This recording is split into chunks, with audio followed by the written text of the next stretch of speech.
सामाजिक कार्यकर्ता तृप्ती देसाई यांनी वाल्मिक कराड हा नाशिक जिल्ह्यातील दिंडोरी येथील स्वामी समर्थ केंद्र येथे आला असून त्याने तेथे मुक्काम केल्याचा आरोप केला आहे।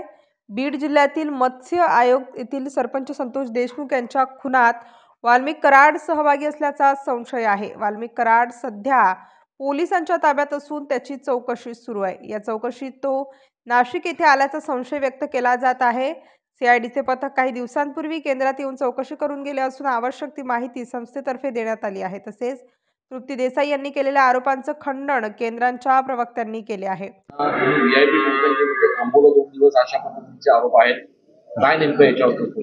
याच्यामध्ये सर्वात महत्त्वाचं की याच्यामध्ये जो काही कालावधी जो त्यांनी सांगितला आहे तो त्या कालावधी दत्त जयंती सप्ताह आमचा होता आणि या कालावधीमध्ये लाखो भाविक इथे येऊन जात राहतात, अनेक जण येतात।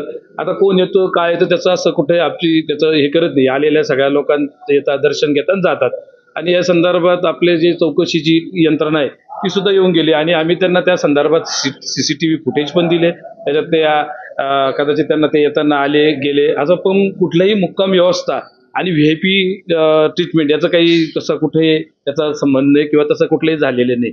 ते येऊन गेलेले आहे, हा येऊन गेले असतील, आता लाखो लोक येऊन जातात, येऊन गेले असतील ते अधिकारी तुम्ही म्हणले ना त्यांना कदाचित काही आता मोबाईल किंवा याच्यावरून त्यांनी ट्रेस लावला असेल कुठेतरी सिग्नलवरून, तर ते आले इथं असतील तर त्यांना आम्ही जेव्हा तपास यंत्रणा आली आम्ही त्यांना डायरेक्टली आमचं जे सीसीटीव्हीचे त्यांना तिथं फुटेज उपलब्ध करून दिले। आम्ही त्यांना नंतर विचारलं पण याच्यात काय ते म्हणजे तसं काही याच्यात नाही आले, फक्त येऊन गेले एवढे ते बोलले।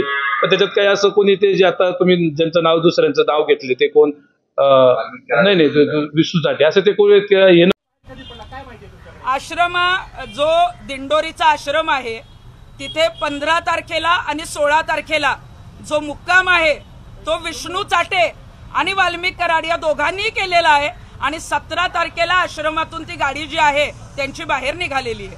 तुम्ही म्हणले की आपल्याकडे फोटो आणि व्हिडिओ येतील, म्हणजे अजून ठोस पुरावे आपल्याकडे आहेत का नाही? नाही, मगाशी तुम्ही लैंगिक शोषणाच्या संदर्भातलं जे विचारलं त्या संदर्भात मी सांगितलेलं आहे की त्या संदर्भातले जे लैंगिक शोषणाचे काही फोटोज आणि व्हिडिओ, काही फोटोज माझ्याकडे आलेले आहेत परंतु ते क्लिअर नसल्यामुळे काही व्हिडिओज मी मागवलेले आहेत।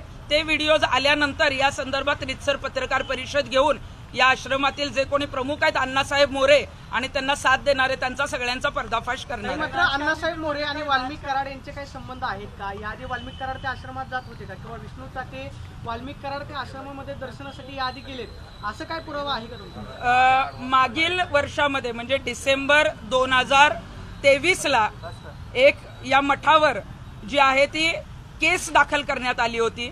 काही तक्रारी नाशिक जिल्ह्याच्या पोलीस स्टेशनला आलेल्या होत्या आणि त्या संदर्भामध्ये मध्यस्थी करण्यासाठी अण्णासाहेब मोरे यांची मध्यस्थी करण्यासाठी त्यांना या प्रकरणात पाठीशी घालण्यासाठी मग ते अपहाराचं प्रकरण असेल किंवा महिलांचं प्रकरण असेल याच्यामध्ये मध्यस्थी जी आहे ती वाल्मिक कराडनी केली होती आणि जानेवारी 2024ला सह्याद्री अतिथीगृहात वाल्मिक कराडने या संदर्भात बैठक लावली होती आणि त्या बैठकीला अण्णासाहेब मोरे यांचे चिरंजीव स्टार न्यूज साठी मोहसिन पठाण, नाशिक।